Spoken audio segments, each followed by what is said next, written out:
que nós pensemos de um jeito diferente. Tá? Todo mundo achou? Quem achou diz glória a Deus aí. Glória a Deus. Amém. Quero a ajuda dos irmãos hoje. Amém? Aleluia. Diz assim: rogo-vos, pois, irmãos, pela compaixão de Deus, que apresentei os vossos corpos em sacrifício vivo, santo e agradável a Deus, que é o vosso culto racional. E não vos conformeis com este mundo, mas transformai-vos pela renovação do vosso entendimento, para que experimenteis qual seja a boa, agradável e perfeita vontade de Deus. Amém? Pode se sentar, meus irmãos. Irmãos, a carta mais importante que o apóstolo Paulo escreveu é Romanos. Nela nós temos um guia da fé, um guia do judaísmo, um guia do cristianismo. Nós temos sobre salvação e principalmente nos últimos capítulos sobre vida cristã prática. Porque uma coisa, meus irmãos, é a gente ler o que é salvação. Uma coisa é a gente ler que a gente tem que orar. Outra coisa bem diferente é colocar o joelho no chão e começar a orar. Uma coisa bem diferente é ser sacrifício vivo na presença de Deus. Tem muita gente que entende bem o que está escrito no papel, mas na hora de colocar na prática a gente sente os efeitos realmente do que é uma luta espiritual, do que é uma batalha espiritual. E eu creio que a igreja de Deus hoje, ela passa por uma grande batalha espiritual. Talvez uma das maiores que ela já travou até hoje. As pessoas simplesmente estão sendo atacadas por todos os lados, por todos os cantos, pelo inimigo, pelo mundo, pelo até mesmo o próprio ser humano, que muitas das vezes tem levantado contra o povo de Deus. E para isso, para eu e você poder passar sobre esse tipo de coisa, com a cabeça erguida pelo sangue de Jesus, nós temos que estar bem equipados, bem armados. E Paulo, no capítulo 12, depois de ele tratar até mesmo de doutrina da predestinação, coisa que nós não devemos nem entrar aqui agora, ele vai falar sobre nós sermos vivos no Senhor. Ele vai usar uma expressão escrita sacrifício vivo. Meus irmãos, o que é um sacrifício? Alguém me responde, fazendo um favor, o que é um sacrifício? O sacrifício era quando eles iam lá e imolavam um animal para sacrificar a Deus, é uma morte, né? Uma morte. Aí ele fala o quê? Que isso é um sacrifício? Vivo. Uai, não tem como. Certo? Se é sacrifício, você está morto. Mas se está vivo, então não tem como estar morto. O que ele quer dizer com isso? Eu e você, nós temos que ser um sacrifício, morrer para o mundo e viver para Deus. Viver para a presença de Deus. Viver para a glória de Deus. A partir do momento que a pessoa recebe o Espírito Santo de Deus, ou que está passando por um processo de conversão, porque eu sei que tem gente aqui que está passando por um processo de conversão, às vezes é complicado distinguir quando a gente está sendo convertido ou não. Muitas das pessoas não conseguem ser convertido num momento só, num dia só, leva-se algum tempo para ela conseguir assimilar todas as verdades do Evangelho, certo? Então, quando ela vai crescendo na graça de Deus, ela vai morrendo para o mundo e vai nascendo para Deus. E esse momento é chamado de conversão. A pessoa se converte, ela experimenta a nova vida em Deus, ele é feito uma nova criatura, uma nova figura em Jesus Cristo. Ele é transformado. Eu e você, no dia que nós recebemos o Espírito, nós descemos nas águas, nós agora não somos mais pertencentes a essa terra. Nós pertencemos ao reino de Deus. E aí, nós vivemos de um outro jeito, porque nós somos nova criação. Se você é novo, então você vive de outro jeito. O jeito que você vivia já não vale mais. O jeito que você andava já não vale mais. Eu me lembro, e eu costumo conversar com a minha esposa, de como era fácil a gente ir para uma festa quando a gente estava ali no UFG. Você tinha energia para virar a noite, né? Mas hoje às vezes a gente fica clamando de ter que virar uma noite orando e ir para uma vigília. Por quê? Porque nós temos que nos desgarrar das coisas de antigamente e passar a viver de um jeito novo para o Senhor. Andar equipado no Senhor, andar equipado da presença de Deus. E ele vai dizer o seguinte, que esse sacrifício vivo que eu e você somos, é a apresentação dos nossos corpos a Deus. Veja bem, quando você é convertido, a sua alma é transformada por Deus, o seu espírito é vivificado por Deus, mas você tem que apresentar os seus membros a Deus, o seu corpo. Lá em Romanos 7 ele vai dizer o seguinte: apresenteis os vossos corpos, os seus membros, que antes era para o mal, agora é para o bem, vocês apresentam a Deus. Como vocês apresentam? Com as disciplinas espirituais. Hoje eu vou apresentar algumas para vocês. O crente pentecostal, ele é marcado principalmente pela disciplina espiritual da oração. Essa vai ser a última. Se tem um povo que é de oração, é o crente pentecostal. Glória a Deus. Ele precisa ressuscitar o espírito de oração no coração dele. Precisa. Por quê? Porque a Bíblia diz que a oração é o combustível do céu. Se eu e você estamos sem combustível, o nosso carro para. E aí a gente fica no meio do caminho. O carro está beleza, está com todas as peças funcionando, mas a gente não consegue andar. Sem oração é a nossa vida espiritual. Nós precisamos estar cheio de combustível para poder estar dando partida no motor e o carro poder ir a 100 por hora na estrada. Amém? Quantos estão entendendo? Amém. Amém. Ele vai dizer mais. Ele vai dizer o seguinte: que o nosso sacrifício é vivo, santo e agradável a Deus. Então, meus irmãos, o nosso Deus não é um Deus de gente morta, no sentido de estar parado. Você e eu estamos vivos em Deus, vivos pelo poder de Deus, pela glória de Deus, vivemos para Deus. Então eu e você fazemos as coisas com fervor, com vontade, vivos, santo, separado do mundo, separado do pecado, agradável, ou seja, que está de acordo com aquilo que o Senhor pede. A vida do cristão, ela tem alguns limites. Deus colocou alguns limites. Os 10 mandamentos é um bom exemplo. Não terás outro Deus, não fará imagem de escultura, não tomar o nome do Senhor teu Deus em vão, vai honrar teu pai e tua mãe, guardar o dia de sábado, você vai não adulterar, você não vai mentir, você não vai cobiçar. E aí nós temos uma cerca que Deus coloca para nós vivermos. Essa cerca é uma proteção que Deus coloca para eu e você poder andar na presença dele, para eu e você poder andar com ele. A Bíblia diz que Enoque andou com Deus e já não era. Ele é um símbolo da igreja quando ele é arrebatado para o céu. E eu e você, um certo dia, a Bíblia diz que ele vem nos arrebatar e levar para o alto, se nós andarmos em perfeita santidade e entendimento agradável a Deus, que é vosso culto racional. Racional, a palavra aqui é culto mental, culto da mente. Eu e você oferecemos um culto com a mente, não somente com o corpo. Está vendo como que o apóstolo Paulo ele engloba tudo? Ele envolveu o corpo, envolveu o fervor espiritual, e em terceiro lugar ele colocou a mente. Nós temos que saber o que nós estamos fazendo para Deus. É por isso que o grupo de estudo é importante. Por quê? Porque aqui é explanado tudo que você tem que saber da doutrina de Deus. Teologia é a doutrina de você viver para Deus. Coloque isso na sua cabeça. Estudar a palavra de Deus é você aprender a viver para Ele. Irmãos, mas dá muito trabalho, é muito difícil. Às vezes eu não consigo cumprir os mandamentos que estão lá. Às vezes é muito complicado, eu não dou conta. A carne fala mais alto. Sim, nós sabemos, mas a Bíblia diz que eu e você temos um advogado que é fiel para perdoar os pecados. E toda vez que a gente tropeçar, a gente volta para ele e começa de novo, até a gente conseguir prosseguir, até que nada mais importe, como diz o Luciano Subirá. E ele diz mais: não vos conformeis com esse mundo. Então nós temos que rejeitar de fato o mundo. Aquilo que o mundo diz que parece que é bom, eu e você sabemos que não é, porque a palavra de Deus diz que não é. Quando o mundo fala: olha, você tem que crescer na vida, mas para crescer na vida você precisa dar um jeitinho, não é? As pessoas falam muito isso: olha, por que você vai... Não, você não vai crescer desse jeito. Não, desse jeito aí você não evolui. Desse jeito aí, não pode. Você tem que fazer uma gambiarra, você tem que fazer alguma coisa para levar uma vantagem. Mas eu estou dizendo: faça do meu jeito e eu vou te honrar. Faça do meu jeito e você vai prosperar. Porque quem vai colocar a mão é Deus. E a Bíblia diz que aquilo que Deus ajunta, inimigo nenhum espalha. Ainda diz mais que o ímpio ajunta riquezas, está lá em Provérbios: o ímpio ajunta riquezas para o Senhor depois de distribuir com os ricos, que são os justos que estão no céu. Essa é a verdade da palavra. Tem gente que está correndo e não está chegando em lugar nenhum. Mas o crente tem sempre um lugar para onde ele precisa ir, para Deus, para a presença de Deus. E a primeira disciplina que eu queria trazer para você, meu irmão, é a leitura da Bíblia. Quantos aqui tem um hábito de ler a Bíblia com regularidade? Pelo menos umas 3 vezes na semana, 4 vezes na semana. Lê, assim, não precisa levantar a mão não, só pense. Precisa se ler a Bíblia. Eu quero dar aqui ao pessoal que é um pouco mais novo convertido um macete que eu descobri e que é importante. Os mais novos convertidos, atentem bem.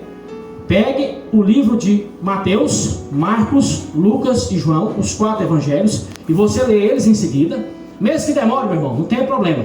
É melhor você ler aprendendo tudo que está lá escrito. Você faz aquilo que o Senhor Deus está mandando, você lê aquilo e aprende. Por quê? Porque nos evangelhos está a base da nossa fé, da nossa crença, daquilo que nós cremos. O poder de Deus sai do evangelho. Como é que eu sei que Jesus veio morrer na cruz para perdoar o meu e o seu pecado? O meu primeiro, porque eu sou pecador, o nosso pecado, porque está escrito lá. Como é que eu sei que Jesus Cristo opera milagres, sinais e maravilhas? Dons, porque está escrito lá. Como é que eu sei que Ele prometeu para mim e para você um Espírito que nos guia na verdade? Lá, João capítulo 16.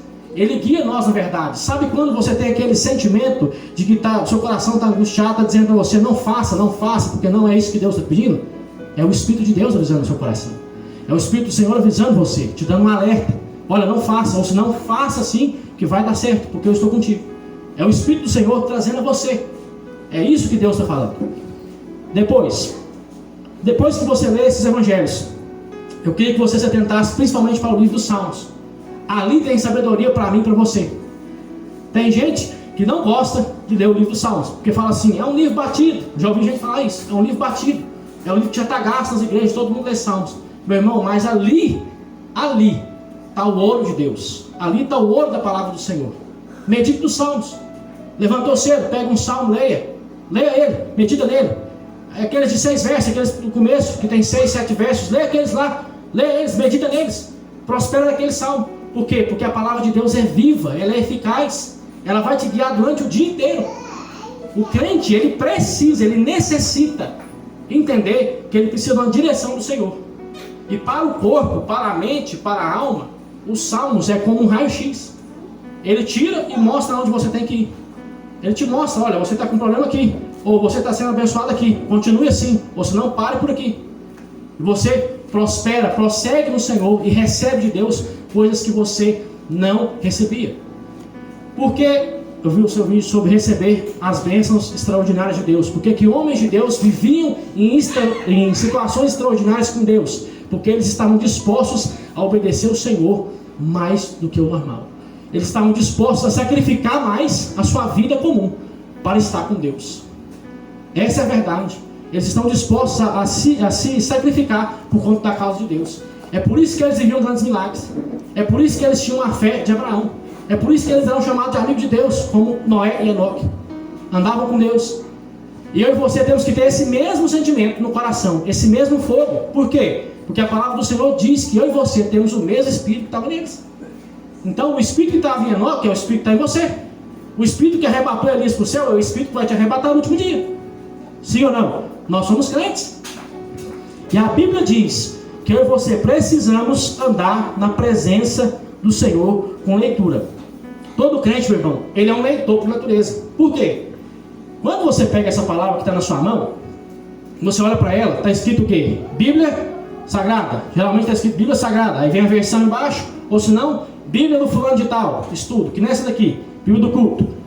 Mas quando você pega essa palavra de papel, não é simplesmente uma palavra de Deus. Não, é Deus empacotado em forma de papel. Aqui é uma carta que Jesus Cristo escreveu para mim e para você, poder ler, entender e processar ela, para que nós vivamos em comunhão com Ele.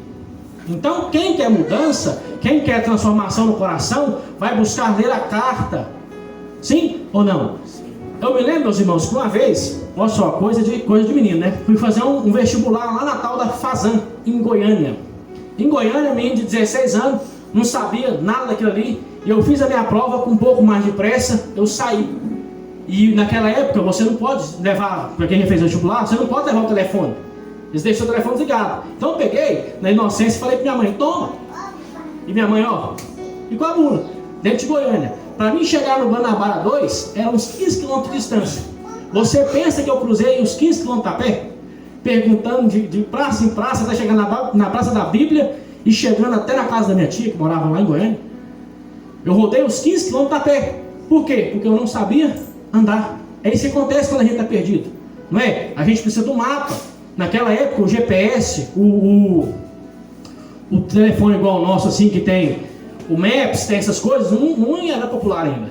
Então eu fiquei perdido. Eu não sabia como é que eu chegava.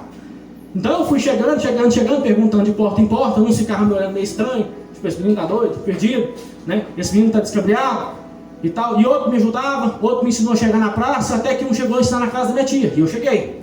Mas a Bíblia, ela é o guia para eu e você viver nessa terra. Para mim, naquele dia, faltou um guia. Para mim, naquele dia, faltou um mapa. Faltou alguém para falar, ó, Túlio, faz assim. Certo? E aí, eu chegaria mais rápido. Eu não precisaria ficar no sufoco. Ou se não, se eu fosse mais esperto, ter pegado o telefone, ligado para minha mãe. Não é? Mas aqui a Bíblia não, meus irmãos. Ela é um livro, ela é um mapa para eu e você poder andar nesse mundo de maneira segura. De maneira correta. Amém. De maneira abençoada. Aquele que se dispõe a viver em Deus, vai viver uma vida de bênção, vai viver uma vida de graça. A família dele é abençoada, ele é abençoado, o trabalho das mãos dele é abençoado. O Senhor abençoa ele em todos os aspectos. Por quê? Porque ele está guiado pela palavra. A palavra de Deus não volta vazia. A palavra de Deus é viva e eficaz. Se você é guiado pela palavra, faz conforme a palavra, então Deus te honra. Deus vai sempre te honrar, meu irmão. A Bíblia diz que Deus honra aquele que obedece a palavra, aquele que obedece a palavra dele. E de outra maneira, meus irmãos, quando nós vamos ler a palavra de Deus, nós temos que ter um pouco de diligência. O que é isso? Nós temos que prestar atenção no que a gente está lendo. Se a gente não consegue ler uma coisa muito extensa, muito grande, vamos repartir em coisas menores para a gente poder entender. É melhor tu entender 3, 4 versos separados do que você entender todo um grande sistema. Começa pequeno. Aquele que começa andando, daqui a pouco está correndo. Daqui a pouco já está correndo rápido. Daqui a pouco ninguém segura ele mais. Sim ou não? Sim. Então comece pequeno, comece devagar. Lê um salmo, lê um provérbio, lê os evangelhos. Medita na palavra de Deus. Esteja diante do Senhor com oração. Não falte a reunião de estudo para você poder o quê? Captar coisas que você não está captando quando você está na sua casa. Porque nem tudo, meus irmãos, Deus revela para nós. Já conversei com o presbítero Emanuel. Às vezes tem um verso ou outro que a gente lê aquilo ali, a gente não processa na hora. Normal. Por quê? Porque Deus não vai te revelar tudo. Nem mesmo Jesus, quando estava na terra, ele revelou tudo. Lembra da mulher que estava com fluxo de sangue? Ela toca nele e ele fala assim: alguém me tocou desse povo, porque de mim saiu virtude. Ele não sabia quem que era. A mulher veio, se prostrou diante do pé dele e o adorou. Aí ele descobriu quem que era. Então eu e você, nós temos que dispor o coração a buscar Deus, a entender que Deus quer nos guiar. E o método que ele mais faz isso é por meio da palavra de Deus, da palavra dele. Então quando eu e você recebemos a palavra, lemos a palavra, Deus fala diretamente com nós. Maravilha, Jesus. Glórias a Deus. E aí vem um segundo aspecto, que é o que ele falou: um sacrifício vivo. Você vai pegar a palavra e vai fazer o quê? Vai viver a palavra. Vai tentar processar a palavra. Quando você está ouvindo o sermão, quando você está ouvindo a pregação, quando você vai para a igreja, o pregador está entregando as profecias, os milagres, os sinais, as revelações, você vai prestar atenção. Por quê? Porque um daqueles pode ser que seja para você. Tem que estar atento. Por quê? Porque quando Deus cumprir, você vai saber que Deus cumpriu na sua vida. Sim ou não? Quando Deus fizer, você vai saber que Deus fez na sua vida. Quando Deus entrar com a providência, você vai saber que foi Deus, não foi o acaso. Foi o Senhor. Foi o Deus que te zela pela sua vida, como se a sua vida fosse a coisa mais importante que Ele tem, que está lá, te observando, te zelando, te guardando. Você vai ter esse entendimento com Ele.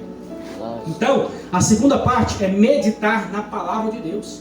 Eu e você precisamos forçar a nossa mente, a nossa alma, o nosso coração para meditar na presença de Deus. Fazer um esforço, meu irmão. Quando você está aqui sentado, você tem que estar pensando o seguinte: Senhor, hoje eu vou receber a palavra de Deus. Não é a palavra do presbítero, não é a palavra do Túlio, não é a palavra do irmão A, B que vem aqui, não é o canto do irmão B ou C, da irmã, entendeu? Você está cantando, você está fazendo para Deus.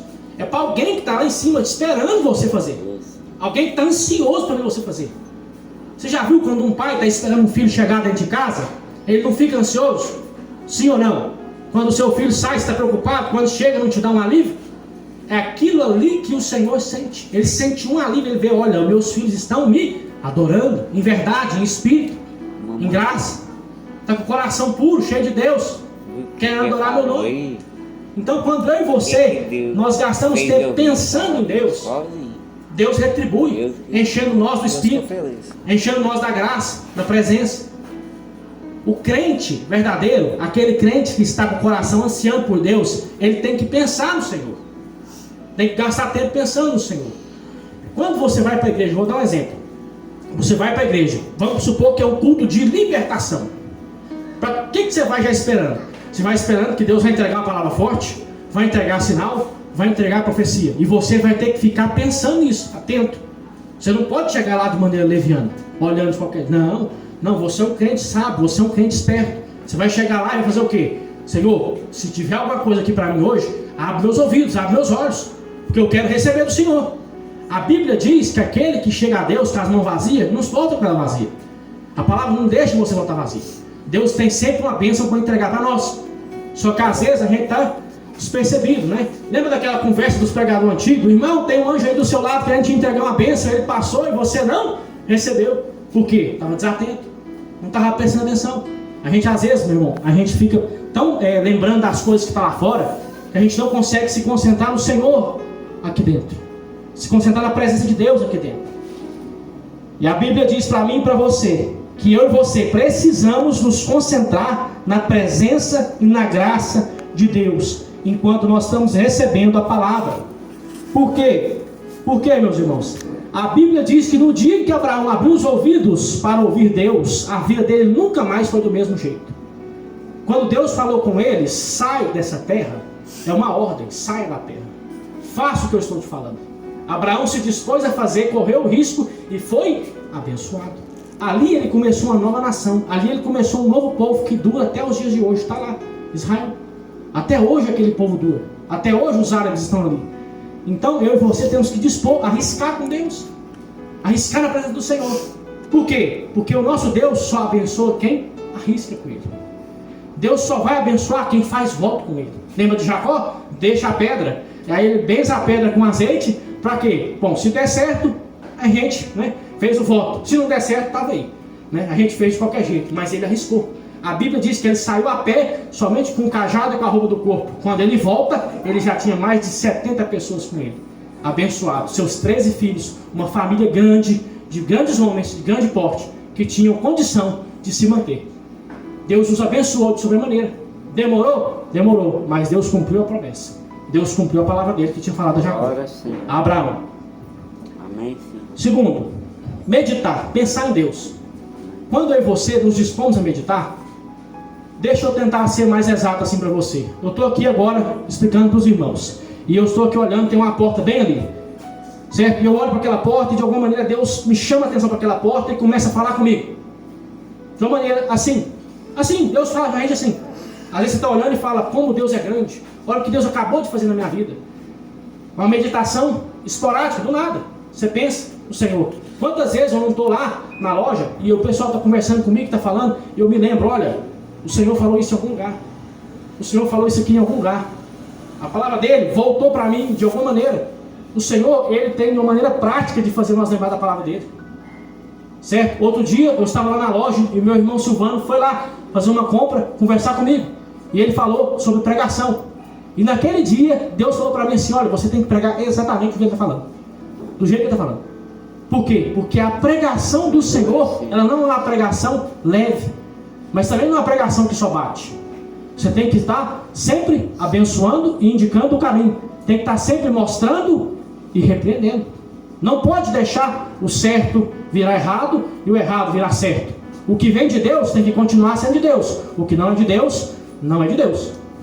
Ponto final. Acabou. Não tem meio termo. A gente não discute Bíblia. A gente prega a Bíblia.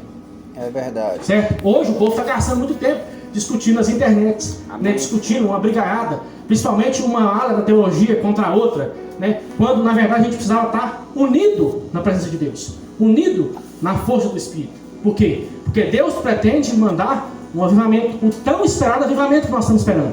Então nós temos que estar com o coração colocado diante da presença de Deus, arrependido diante de Deus, arrependido diante da presença do Senhor. Prestar atenção no que Deus quer falar, se dispor a ouvir o que Ele quer falar. E a meditação é assim. Eu me lembro, meus irmãos, que quando eu estava lá em Uberlândia, a minha esposa vai se lembrar disso, eu fiquei mais ou menos uns 7 dias doente. Uns 7 dias eu fiquei com uma coisa terrível no estômago, eu não sei o que era. Eu não conseguia discernir o que era aquilo ali. Eu não conseguia entender do porquê eu estava daquele jeito. E eu ganhei um atestado e eu fiquei dentro de casa. Eu falei, Mara, eu vou dispor o coração a orar. Eu vou começar a orar e meditar na presença de Deus. E Deus começou a me revelar muitas coisas naquele tempo. Foram mais ou menos uns 5 dias orando. E uns 2 dias muito ruim mesmo. Mais ruim do que não conseguia nem ler Bíblia. A gente às vezes está indisposto, o coração está cansado. E Deus me fez entender que Ele havia separado um tempo para mim, doente, para que eu orasse a Ele. Olha só. Depois de muito tempo eu fui entender. Ele falou assim, você estava muito preocupado com o seu serviço. Então eu dei um tempo. Então eu dei um tempo no seu serviço para que você tivesse um tempo para mim. Isso é forte. Às vezes Deus vai tirar alguma coisa sua por um momento para que você tenha tempo para Ele.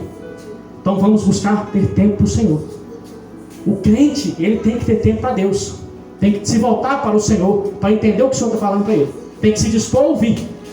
Sabe, meus irmãos, quando o Senhor está falando assim para você, assim, ó, eu sei que tem gente que tem essa impressão. Assim, fulano, não faça assim. Desse jeito vai dar errado. E você faz dar errado. É o que a gente chama de pressentimento. Tive um pressentimento, né? Esse negócio, eu estou com um pressentimento ruim, não vai dar certo. E vai não dar certo. Por quê? Porque alguém de antemão te avisou. Era o Espírito. Já estava falando, olha, não faça. Não vai dar certo. Eu não estou no negócio. Ou senão, eu estou no negócio, estou te dando um livramento. Às vezes o coração da gente quer fazer uma coisa que Deus não está permitindo. E Deus dá livramento para mim e para você. Quanto já recebeu o livramento da parte do Senhor aqui hoje? Quanto já chegou aqui hoje pela misericórdia e pela graça de Deus? Aleluia. Eu cheguei aqui somente pela misericórdia e pela graça do Senhor. Glória. Eu só vivo pela graça do meu Deus. E alguns momentos da nossa vida nós precisamos nos dedicar à meditação. E por último, eu quero tratar com os irmãos o mais importante, a oração. Eu disse que a oração é um combustível para mim e para você. Os que têm mais tempo de igreja sabem o quanto que a oração é importante. Os que têm mais tempo de comunhão com os irmãos, de obra, mais tempo de vida cristã, sabem o tanto que a oração é importante. A palavra alimenta. A meditação amplia a visão espiritual, mas a oração queima o seu coração diante de Deus. Glória a Deus. A oração é onde você pede e Deus responde. Maravilha. Por meio da palavra, Deus fala com você. Por meio da meditação, o Espírito entra em você. Mas por meio da oração, você fala diretamente com Deus. Meus irmãos, quantos aqui têm noção do que é orar? Orar. Quando alguém, agora nós tocamos de presidente, né? Vamos lá. Quando alguém vai lá no palácio pedir algo, ele tem que fazer uma ata pedindo para poder ter uma reunião especial com o presidente. E ele não recebe qualquer pessoa. Se viu que nem eu e você, não é recebido. Sim ou não? Ou nós podemos ir lá a qualquer momento e falar com o presidente Bolsonaro ou Lula? Não podemos, não é necessário. Para nós receber eles receber a gente. A gente tem que ter uma patente. Mas vamos pensar que caso ele nos receba, certo? Você vai chegar lá e vai pedir o que para ele? Se ele te der a oportunidade de qualquer coisa, o que você vai pedir para ele? O que você vai pedir? Ele tem poder para te dar alguma coisa, não tem? Sim ou não? Sim. Tem poder para abençoar as pessoas ou para amaldiçoar, dependendo do jeito que ele vai trabalhar. Então, o seguinte, você está falando de um homem normal, carnal, um homem feito de carne. Agora, quando você vai falar com Deus, você está falando com alguém que é supremo, alguém que é soberano, alguém que é sobre tudo e sobre todos. E a gente às vezes está pedindo coisinha assim, ó, assim pequena. Não, meu irmão, peça grande diante de Deus. Ore grande diante de Deus. Suplique diante de Deus. Coloque a vida da sua família diante de Deus, dos seus filhos diante de Deus. Coloque com tudo que você tem diante do Senhor. Coloque a sua alma, o seu coração, os seus fardos diante de Deus, as suas opressões. A oração, os irmãos, é a coisa mais importante. Vou ensinar para você o que eu aprendi com oração. Quando eu estava, preste atenção na situação, eu formei em engenharia civil, eu não arrumava emprego. Eu não arrumava emprego nenhum em Catalão. Catalão é um centro muito mal aqui para Meri, então eu deveria arrumar emprego. Sim ou não? Sim. Mas de jeito nenhum, parece que as portas estavam todas fechadas. E ali eu me formei, minha esposa já era casada comigo, e nós estávamos numa situação difícil. Eu falei, Maiara, nós precisamos orar. Nós vamos orar, Deus vai estar em providência. E foi um mês, foi 2 meses, orando e estudando para concurso. Orando e estudando para concurso. Orando e estudando para concurso. No 2019, dia 31 de dezembro, estourou o quê? A pandemia do Covid. Fechou tudo. Aí que não vai trabalhar mesmo. Eu falei, Jesus amado, agora com uma mulher assim, sem casado, sem emprego, tendo que pagar aluguel e conta, eu estou enrolado. Aí mais ou menos pro dia 15 de fevereiro, recebi a notícia, olha, estou grávida. Eu falei, misericórdia. Agora que eu estou desesperado mesmo. Eu falei, mas agora eu vou orar e é 5, 4 horas por dia. Agora eu vou tomar no joelho, é cedo. E eu chamando Jesus, pelo amor do Senhor, Deus, tem misericórdia de mim. Misericórdia, desempregado, mulher com filho. Casa, aluguel, menino. Eu falei, meu Deus, como é que eu faço? Eu comecei a falar, eu falei, Jesus, só preciso dar isso. E naquela época, meus irmãos, os concursos acabou tudo. Eu falei, agora que enrolou mesmo, não tem como estudar, não tem como trabalhar. E as contas só subindo. E a gente se encontra numa situação terrível. Mas aí você lembra que a Bíblia fala que o Senhor manda até no ímpio, manda até nos que tem o coração fora da presença dele. Então, meu pai, que não era crente, conversando com a pessoa que ele conhecia, que também não é crente, uma pessoa que foi minha chefe, conseguiu uma entrevista de emprego para mim, milagrosamente.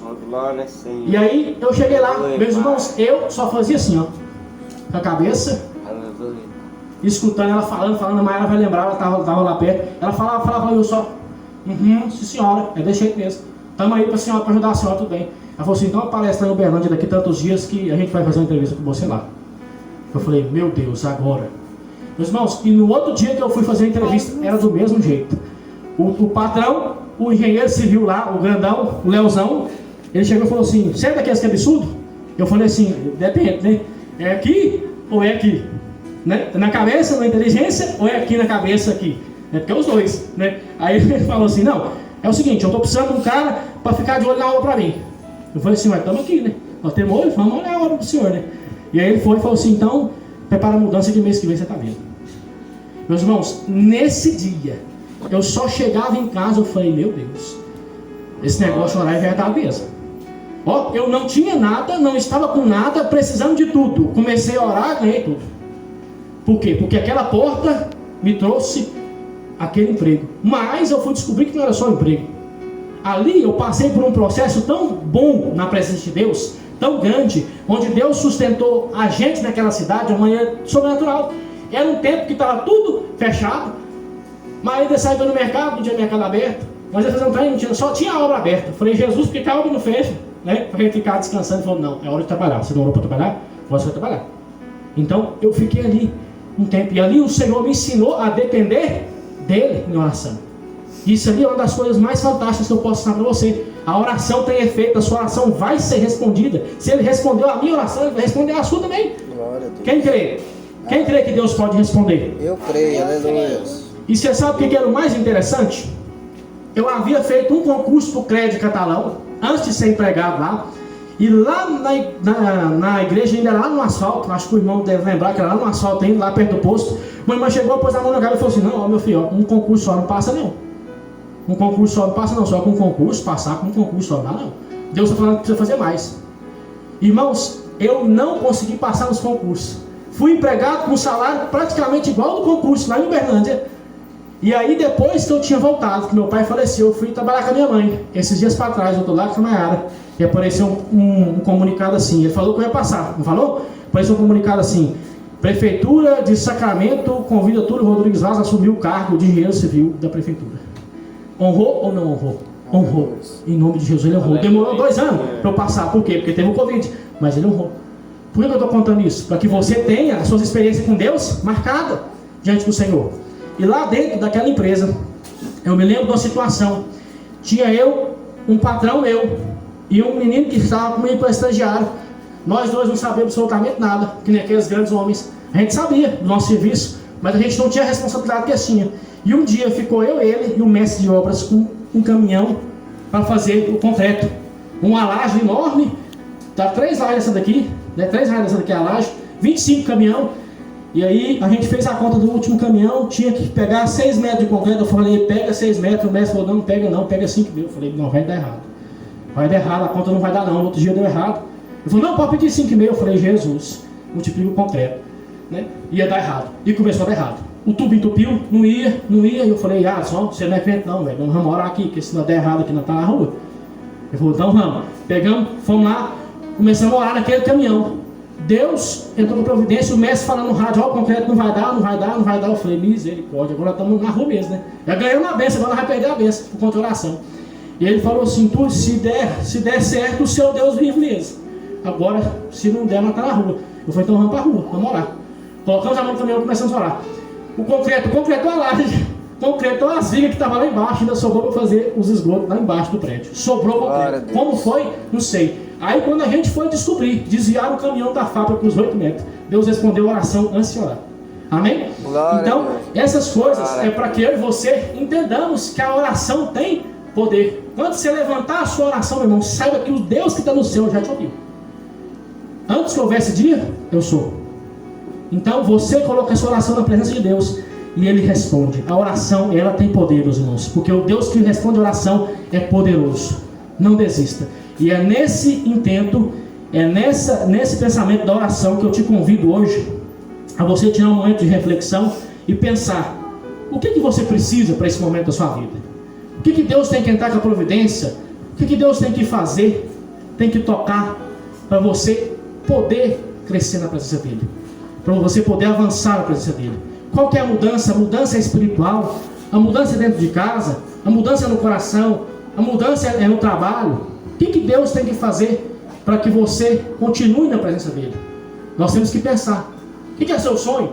É crescer a obra de Deus? É apresentar almas a Deus? É crescer dentro do seu trabalho, da sua empresa? É crescer a sua família? É educar seus filhos com uma boa educação na presença do Senhor? Tudo isso Deus aceita como oração. Tudo isso. A Bíblia diz que nada que você apresenta ao Senhor não é respondido. Talvez a resposta é não, mas que Ele responde, Ele responde. E mais ultimamente eu tenho orado para que as pessoas aprendam a palavra de Deus. Por quê?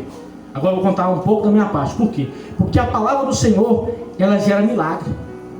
A oração gera milagre. A oração, ela gera necessidade.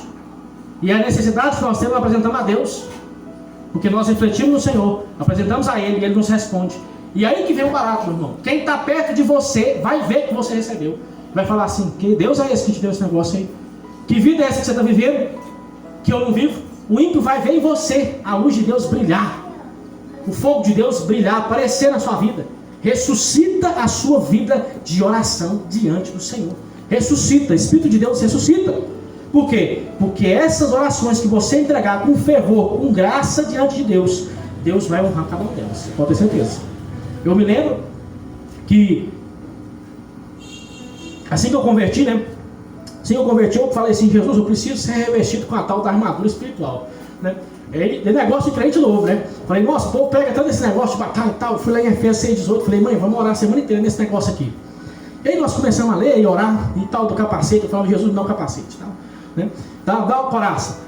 Eu estava com 21 anos, né? Não sabe o que eu ia pedir? Não tinha família, não tinha nada, não tinha casado. Falei: vamos lá. E orando. Na época eu já namorava com a minha esposa. E orava. E um certo dia eu parei e falei: Jesus, é isso aqui, pronto. Já orei, tal, deu 4 dias que eu estou orando, beleza. Cheguei lá de noite, né? Aí sempre aquele irmãozinho, né, do manto, já estava lá esperando. Ele chegou e falou assim: assim diz o Senhor, pelos últimos 4 dias, tem me falado que quer ser revestido de armadura. Então toma, a armadura é sua, está revestido.